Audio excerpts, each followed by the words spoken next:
आप देख रहे हैं मोबाइल रिपेयर गुरुजी, मोबाइल रिपेयरिंग का कंप्लीट सॉल्यूशन। नमस्कार दोस्तों, मोबाइल रिपेयर गुरुजी यूट्यूब चैनल में आपका स्वागत है। ये M127F यानी M12 फ़ोन है। इसमें रिसीवर और माइक नहीं चलता है। ये प्रॉब्लम आती है, बहुत सारे फ़ोनों में आती है, ऑटोमेटिक प्रॉब्लम आती है ये।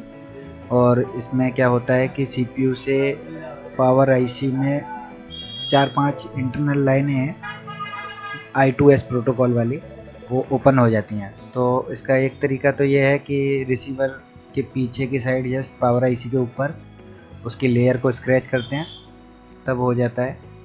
उसमें स्क्रैच करने के बाद में वो लाइनें जोड़ दो, वहाँ से ओपन होती है। और दूसरा तरीका ये है कि पावर IC के अंदर से जंपर निकाल लो। तो इस फ़ोन में क्या है कि चार्जिंग का प्रॉब्लम भी आ रहा था, तो चार्जिंग से रिलेटेड जो भी लाइन है ना, DM, DP, CC1, CC2, इनको भी मैंने जंपर कर दिया है। ये प्रॉब्लम कॉम्बो की वजह से है, यानी कॉम्बो का बेल्ट, डिस्प्ले का जो बेल्ट है वो अंदर से कटा हुआ होगा, इसलिए वो लाइनें भी नहीं आ रही थी। लेकिन माइक का प्रॉब्लम वहाँ से नहीं है। माइक का प्रॉब्लम जो है वो IC के अंदर से जो लाइनें हैं उनका प्रॉब्लम था। तो मैं बताता हूँ, देखो यहाँ पे मैंने रिसीवर टेस्टिंग में डाला है।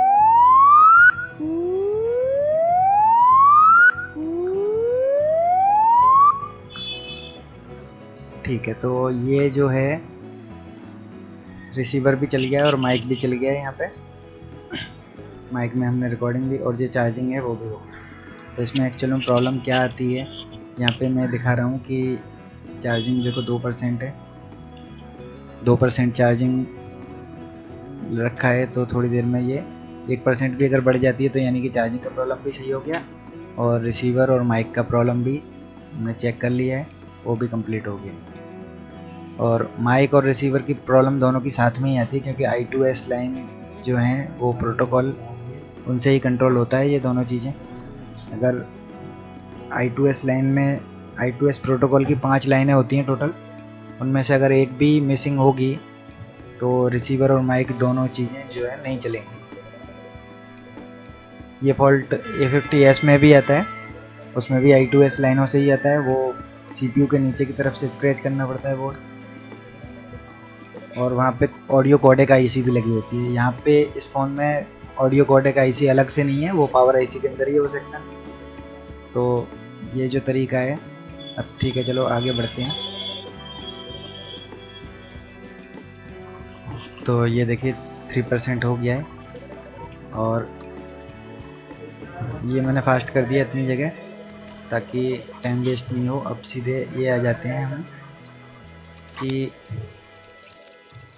तो देखिए हमने ऑडियो, माइक वगैरह सब चीज़ चेक कर लिया। अब देख लेते हैं कि ये प्रॉब्लम आती क्यों है। तो देखिए CPU से I2S की प्रोटोकॉल की 4-5 लाइनें होती हैं टोटल, ठीक है। ये 5 लाइनें CPU से निकल के पावर IC के अंदर जाएंगी, क्योंकि पावर IC के अंदर ही ऑडियो कोडेक का सर्किट उसके अंदर इनबिल्ट है। ऑडियो कोडेक के लिए कोई अलग से IC नहीं है, यहाँ पे पावर IC के अंदर हो रहा है। तो ये 5 की 5 लाइनें यहाँ पे जाती हैं। यहाँ पे आप देख लो, ये I2S लिखे हुए जो भी लाइनें हैं वो सब लाइनों पे जाती हैं। अब इसमें से अगर कोई भी ओपन हो जाएगी तो ये फ़ोन के अंदर रिसीवर और माइक का प्रॉब्लम आ जाएगा।